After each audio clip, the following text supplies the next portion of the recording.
right, welcome back to Top 5 Vinyl, where we show love to vinyl owners. Today I'm here with Richie. How's it going, sir? I'm doing great, man. Having a great Sunday. Glad to hear that. Glad to hear that. Before we get started, I want everybody to subscribe, like the channel, tell all your cool friends, all that stuff you guys got to do on YouTube. With that being said, Richie, can you tell me the last vinyl record that you bought? I bought it yesterday, man. Hmm. I had a few dollars in credit down at one of my local stores, and I bought a Fugazi record. So Hmm. I there's this podcast called 60 Songs That Explain the '90s, and they were I missed Fugazi back in the day, and they started talking about him, and I've picked up a couple Fugazi records Hmm. since. Just really cool punk band, loud. I usually check it out when my family's out of the house. I crank it up real loud. And yeah, I picked that up yesterday. So yeah, Okay. Fugazi, good Nice. stuff. Okay. Now, growing up, was there a record player in the house? There was when I was real young. And then my dad pretty quickly moved over to tapes and CDs. Hmm. When I got into vinyl records, I called him up. I was like, "Hey, Dad, you got all them records from back in the day?" And he used to keep them in a shelf underneath a fish tank. And Hmm. I guess the fish tank cracked or something, and he lost all his records in a fish tank accident, Wow. if you can Wow. believe it. So no one, a lot of music growing up, but my record inheritance got destroyed. That So, but yeah, stinks. a lot of music growing up. Hmm. Okay.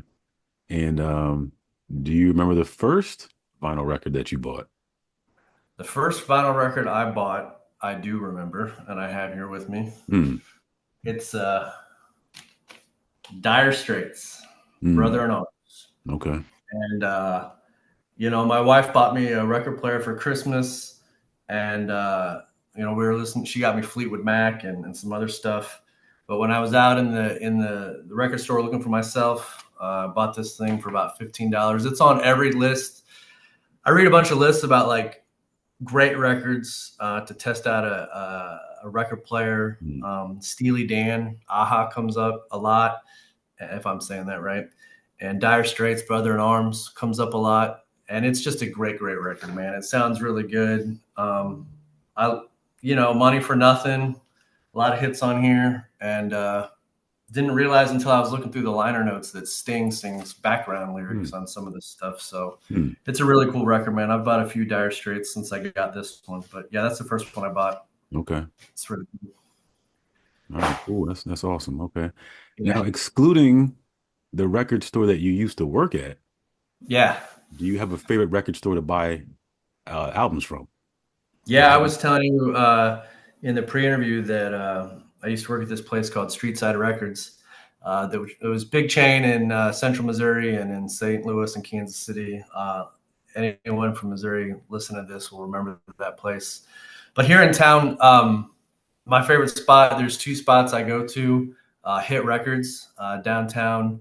They're awesome. They've got a ton of selection. Their used rack is fresh all the time. Hmm. I bought a Black Angels record there just like last week that was on my list.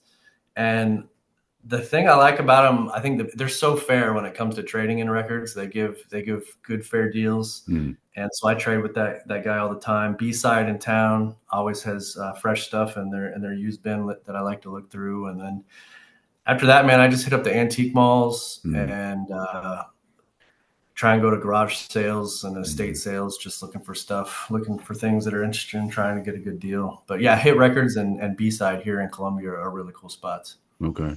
Now, on any random trip to any record store, what's the most amount of vinyl you walked out with at one time? I'm kind of cheap, man. I think the most I've ever spent is about $100, which some of your listeners would probably laugh at. But No, you'd be I surprised. was I was up at where was I? I was in Grand Rapids, Michigan, and I'm not going to remember the name of the place at the same time. But like, man, do you ever have a list of stuff you're looking for and it's just all there? It Mm. was it was one of those days. I bought Mark Lanigan, who's the Screaming Trees singer. He had a solo project that I've been looking for forever.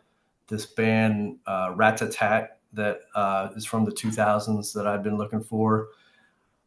Guilty Pleasure family. We're big Casey Musgraves fans. Mm, She's a country singer that we like. hmm They had the one album that my daughter had been looking for, this pink vinyl version, and so I bought that and one other that's kind of related to one of my top five that I'll talk about here in a little bit. Yeah, mm. so 4 or 5 is the most I've ever bought, but man, if they got too many that's on my list, I'm gonna have to pick them up. You know what I'm Right, saying? right. That's cool. Have you ever loaned any of your albums to anybody? Absolutely not. Absolutely. No one's asked yet, but I think I'd be hesitant. I think it would make. Mm, I love these things, man. yeah. I'd be like, hey, yeah, maybe check it out on Spotify. You know what I'm saying? That's funny. I'd Right. have a hard time. I'd have a hard time, but I guess we'll see. I guess when the moment arises, we'll see how I react. You know. Okay. All right. All right. Cool.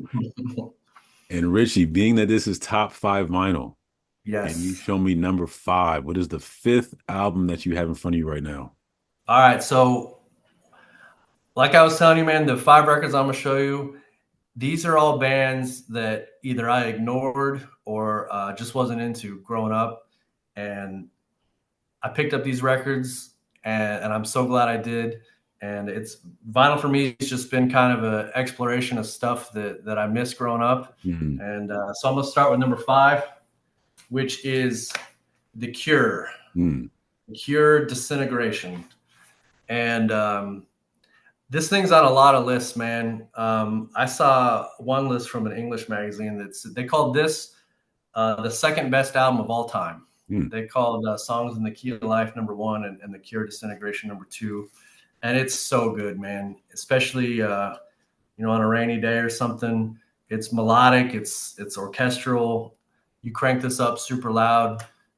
It might bum me out a little bit. mm. They're a moody band, but yeah, The Cure Disintegration. That's my number five. I love this record. And did I see a thing opens up? Is that like a the book or something? Yeah, it's a reissue. It's a Ah, gatefold okay. black vinyl. But yeah, these guys, they got a ton of stuff. I went and bought a few others of theirs. They got a new album coming out this Halloween. Actually, Mm, they okay. just dropped 2 singles on Spotify, so I'm gonna check out that new one when it hits at the end of the month. But Disintegration uh, is a really really good record. I like it. Nice. All right, cool. That was your number Yeah. five. Actually, before Yep. we get to number four, have you seen any of your five perform live before?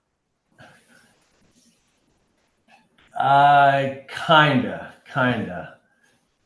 These are all older acts. Hmm My favorite bands are back there: Queens of the Stone Age, Radiohead, Soundgarden. I've seen a lot of those bands growing hmm up, but of the five I've got here, honestly, no, because Okay. they're a lot of them are back before my time. Gotcha. Okay. Yeah, Makes sense. All right. yeah. All right, cool. So let's take a look at your number four. All right, number four, Tom Petty, Wildflowers. This is Mm, my number four.